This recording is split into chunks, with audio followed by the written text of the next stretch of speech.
Patrick Beverly just dissed the Oklahoma City Thunder, along with some coaches talking about the Thunder as well, and then pundits taking back some words that they had about this team from a few years ago.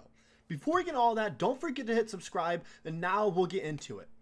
Patrick Beverly recently went on his podcast and talked about his interaction with the Oklahoma City Thunder when they played Milwaukee a few games back. And he had some words to say as he dissed OKC and some of their players. He went on the podcast, and it was mainly about an interaction that he had with Shai Gilgeous-Alexander before the game, during the warm-ups and everything. And he had some choice words about it. As you can see here, Shai Gilgeous-Alexander said to Patrick Beverly, "We'll see y'all in June." And Pat Bev said, "Nah, y'all ain't going to make it." His co-host then said, "Why aren't they going to make it? Are they too young?" And Pat Bev agreed and said, "Too young." Personally, I don't agree. I don't agree with him, but then again, I agree. We're not going to see the Bucks in June. It's because we're going to see the Celtics. The Bucks are going to lose in the first round. That's why we won't see them. We'll make it to June. There's no question about that in my mind. We are winning the Western Conference. And then we'll face Boston in the finals, and it's going to be one of the best final series we will ever watch, between a great team that has had this years in the making, who's already lost a finals appearance before, and then a young team who will be making the finals for years to come.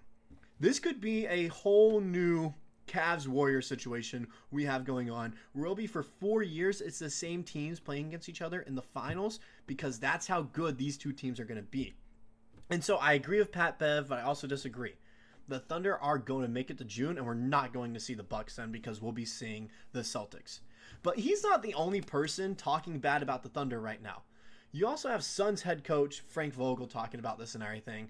As he says in an interview, the league has got to look at all the flopping that Lou Dort does, because it's ridiculous how he gets calls, Vogel said. If they're going to get calls like that, then you're going to have an advantage. You can't just fall down every time there's contact and get a whistle. He's saying this about Lou Dort, who has already had a few flop calls called this year and everything, but all but one have been overturned. Lou Dort is a charge menace. He gets so many offensive fouls called on opposing teams and everything, and it helps out this Thunder team, and coaches get mad. You saw Frank Vogel get mad about it, and of course he's going to have a little biasy towards it and everything and say that he's flopping. But it's not just him. There are other coaches talking about this Thunder team, saying they get certain calls that other teams don't. Tom Thibodeau talked about it last night after the Knicks lost, how Jalen Brunson didn't get an and-one call that could have potentially won the Knicks the game after Shai Gilgeous-Alexander hit an insane buzzer beater for the win. But it's just this narrative that's going on and everything, that OKC either isn't quite talented enough to make it to the finals just yet, or it's that the NBA and the league just favor them so heavily that they're winning some of these games because of favoritism by the officiating.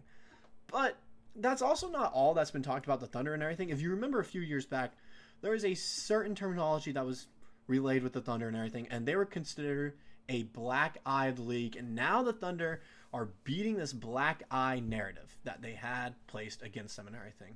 If you remember a few years back, there were NBA executives, even pundits, saying that we were a black eye, that we weren't taking the right approach to getting out of a rebuild, and it would take years for us to get out of it.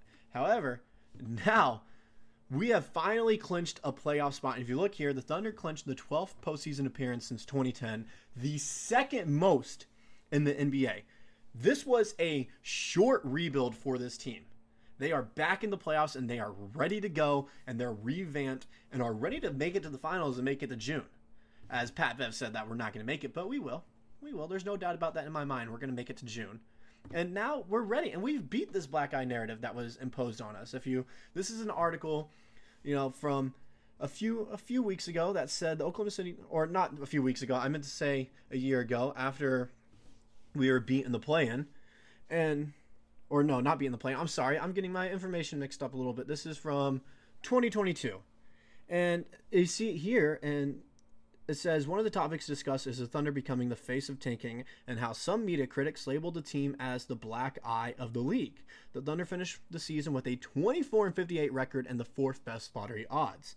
The team received significant criticism over the last few weeks of the season due to the handling of rotation minutes and the amount of players who sat out games. Now, this was labeled with us even last year when we made the play-in, but we didn't make the playoffs. And people are saying, like, this is the wrong way to go about tanking. We're a small market team. We can't just go out and buy players. We don't have the pool like that for the city and everything. We're not in a top destination city. We're not in New York City. We're not in Los Angeles. We're not in Miami. We're not in Boston. We're not any of these cities. We are the third smallest market team. The third smallest. We have to play small ball and everything. We're card counters at the blackjack table is what we are. That's what it is. And we have to be smart about how we go and get our players. And so that's what we did. We went through the draft. We went and did what other small market teams did. And look at us now. We clinched the playoff spot, and now we're fighting for a 1 seed in the Western Conference. This is one of the shortest rebuilds that anyone's ever seen. It took 2 years to get back into the playoffs. It took 2 years. Most rebuilds take 5 years. You look at what some teams did and everything, and they weren't good for 5 to 10 years until they were finally able to get back to the playoffs. Look at the Kings. They're finally back in the playoffs, but it took them at least 5 years to get to the spot that they wanted to be at.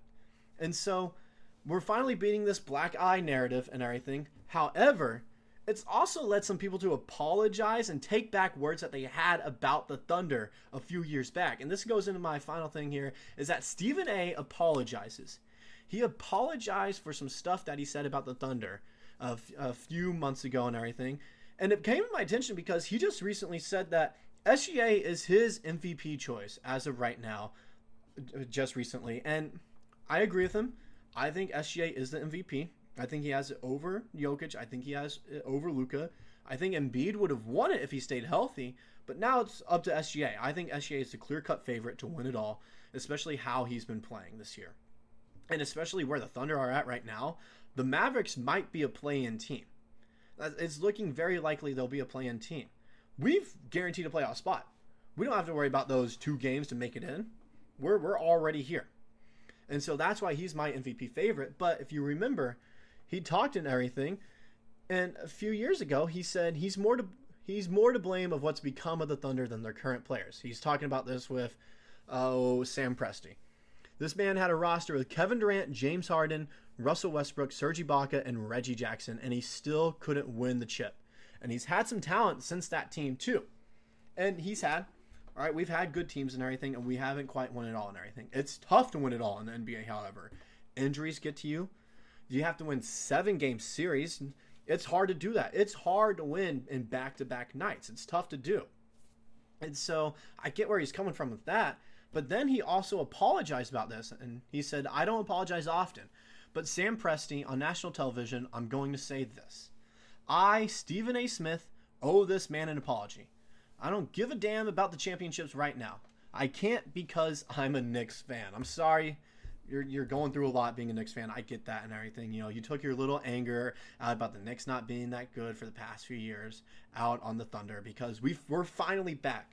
We beat this black eye narrative, and teams are hating us now because of that, because we're so good.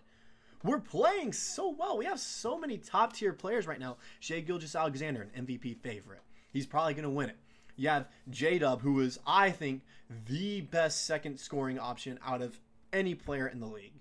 He's definitely top 3, but I have him as the number 1. You could argue Jaylen Brown. You could argue Damian Lillard. J-Dub has been insane. We have a potential Rookie of the Year in Chet Holmgren.